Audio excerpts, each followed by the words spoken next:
Quando a arca chegou em Jerusalém, o povo adorava dizendo: Ele é rei. Davi separou homens para ministrar, e entre os escolhidos Asaf estava lá.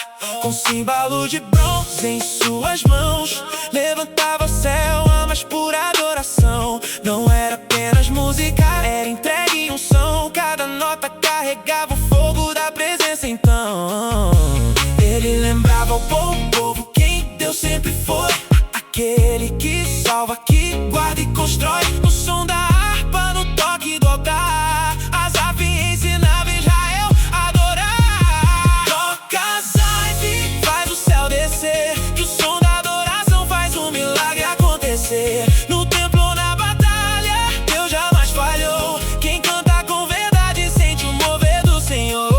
Toca Asaf, ergue a canção, porque o Deus de Israel habita na adoração.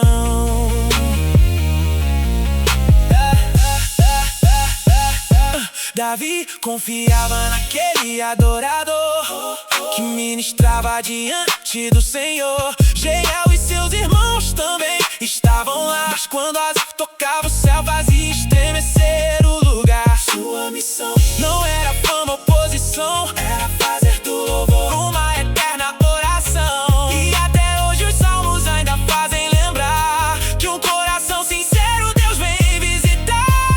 Celebrai ao Senhor, Ele é digno de louvor. Sua misericórdia dura para sempre.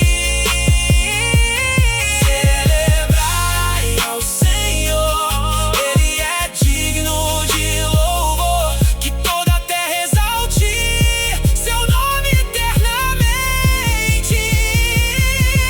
Toca Asaf, faz o céu descer, que o som da adoração faz um milagre acontecer. Mesmo em tempos difíceis, vou continuar, pois quem nasceu pra adorar nunca vai parar. Toca Asaf, deixa o som subir, até que toda a glória pertença somente ao rei Davi,